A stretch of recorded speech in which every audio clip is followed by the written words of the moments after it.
Casa Buonarroti displays the art collections of the Buonarroti family, including the works of its most famous member, Michelangelo.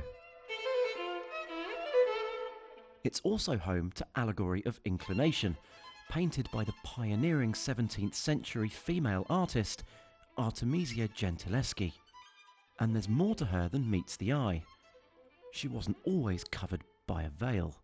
This is the first frontal nude ever painted by a woman artist, so she was a groundbreaker. However, Michelangelo the Younger's nephew, who inherited the home, about 50 years later, felt that the painting was too naughty to be seen, and so he called in a famous Baroque artist, and he covered up the naughty bits with the drapery. Last year, the portrait came down from its position in the ceiling so that it could be restored. But this is no ordinary restoration project. Now, centuries after the painting was censored, technology can reveal how the artist always intended it to be seen. To remove these layers could pose a risk to the original that no one is willing to take. The challenge was to unveil the work, not physically removing the veils, but digitally. A range of photography and scanning techniques were used to read underneath the layers of paint. Images from the most significant scans were then collated in Modus Explorer, a tool created specifically for the project. We did 32 different reflectographs that went deeper and deeper into the structure of the painting. Since we were studying what lies beneath the veils, we were interested in seeing if any of the cracks actually follow the original paint of Artemisia, and we found this crack here goes along the edge of her right arm. What we're seeing outlined in white is what we can see through the reflectograph image, so we could see the arms very well. It did penetrate through this lighter veil on the upper part of the body, but they couldn't read the very, very thick applications of oil paint which the veils consist of. To go and see what is underneath the veils, we had to use X-ray. Everything is very cloudy looking, but you can definitely see the anatomy of her legs. Yeah. You can also see her belly button that at the start... The areas covered by veils. Was able to take the information from all of the diagnostics and apply paint where it needed to be applied and create the image, but you have to use it wisely. You wouldn't want it to get too creative. Revealing the original nude image wasn't the only aim of the restoration. 2 tiny microsamples were taken from the painting so that the restorers could find out what pigments Artemisia used and where exactly they're located. This enabled the restorers to choose the right materials and methods to use in the restoration. The samples were analysed under a powerful microscope using a technique called FTIR spectroscopy. This is one of the samples that the restorer had taken from the painting. It's less than half a millimeter. It's very, very tiny. The microscope reads the sample by firing radiation through it. Some is absorbed by the material, and the rest, which passes through or reflects back, is recorded. This produces what's known as a spectrum. Different molecules produce different spectra, which researchers can use to identify what the samples are made of. The technology has produced cutting-edge instruments that are able to collect more than 1,000 spectra in a single shot, in 1 second. What is very important is to try to take as small sample. Artemisia painted it in the 17th century. This is not quite finalized yet because we still have some veil. I'm really curious to know, what was your reaction when you first saw this image? Oh, I was very happy. People will be able to access this through a QR code that will be here at Casa Buonarroti, and it will also be online. How do you feel Artemisia would feel about this project? I think she would be very happy to know that people are interested in seeing what her original work looked like, and that we're doing our best to reveal that without damaging any of her precious paint. She would not have been happy with the censorship. I think she would feel a bit vindicated.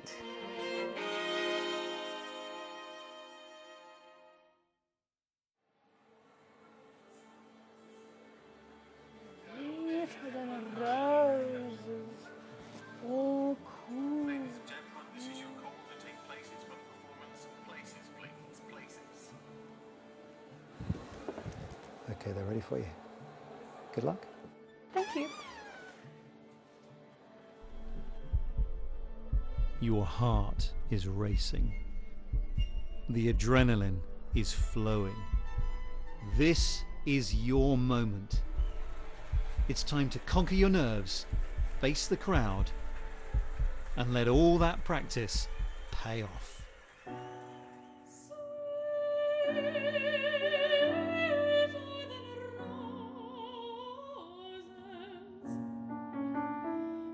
Some say it takes 10,000 hours of practice to become an expert. And for Josephine Shaw, this performance is part of that journey as she blows our socks off with a rendition of Sweeter Than Roses to a very unusual audience. Talk to me about nerves. Do you get them, and how do you get over them? Yeah, I get nerves all the time. Getting over them, it's always a tricky balance. Sometimes the adrenaline helps you, but also you don't want the nerves to affect your singing or your technique if you're getting all tense. Researchers here at the Royal College of Music in London say that practicing and then performing is very different to practicing performing. And so, while it's difficult to get regular access to the real theatres and venues, they can simulate the experience here in their performance laboratory. And that simulation begins before they step out into the lights. One of the things we've learned from our research is that our body's stress response to performance can be as, if not more powerful backstage than it is on stage. It's that anticipation of performance where anxiety can really hit. And this helps us tailor our training to make sure we're not only preparing them for what happens on stage, under the lights, in front of the audience's eyes, but also how they're coping backstage. How do they manage that anxiety? How do they get themselves physically and mentally into a place where they're ready to walk out on stage and give their best performance? The parallel to that in the surgical world would be allowing surgical students to go through the process. Can control everything. He can change the venue, he can change the reaction to make the night go as well or as badly as he wants. The Performance Laboratory is running in Unreal Engine, the video game software. Each member of the audience is an individual video games character. They all behave independently, and they don't all always show up. I got lucky tonight. And what's really interesting about this space as well is there are 64 speakers hidden in the walls and ceilings. So if you change the venue, that changes the acoustics, which forces you to change your performance. Getting that sense of the acoustic makes it not so huge a jump when you're then performing on stage compared to in all the practice rooms we have, which tend to be a much drier sound. So when it's suddenly a much bigger space that you have to fill, it's great to get a little bit of an experience of what it might sound like ahead of time. So there's the prep, there's the lights, there's the sound, but let's talk about that audience. It's a weird crowd in tonight, I can tell you. We want to test our performers' focus. We want to make sure they can hold it together. So that might be very subtle, a little cough perhaps. And it might be more dramatic.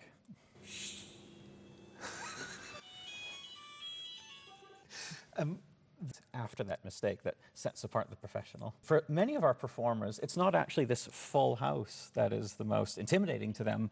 It's perhaps when the marketing hasn't gone so well. And there are just a rare few in the audience. This can be quite intimidating, trying to bring that energy to a sparse crowd. I've been there. Well, I think we've all have, unfortunately.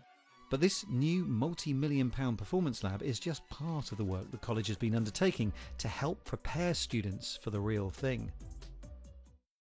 Heart rate and breathing monitors measure activity and stress levels, and special glasses can even track the musicians' eye movements to find out if they're being distracted mid-performance.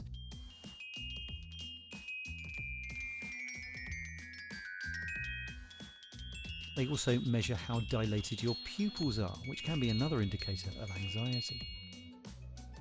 Now, it is possible to practice more than just musical performances here. Public speaking, business presentations, the venue and the audience are ready for any type of rehearsal. And then there's this lot. Yes, you can even simulate an audition panel. George can make each of the judges purr like Sharon Osbourne or sneer like Simon Cowell. So what are we going to make of this little stand-up routine I knocked up with the help of ChatGPT? Good evening, how's everyone doing tonight? I mean, have you seen those vocal processors? They can turn a voice that sounds like a dying cat into something that could rival Freddie Mercury. How did it do that? Thank you. I think we've heard enough. Yeah, I think I'll leave it to the experts.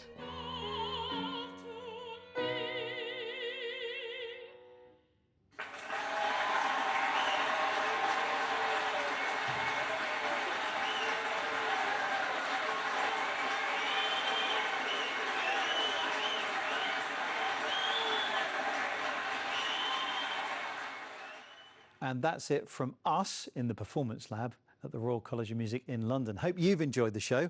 We're about to find out whether Lissite have. Thanks for watching, and we will see you soon. Oh, thank you. Thank you. Thank you. And there's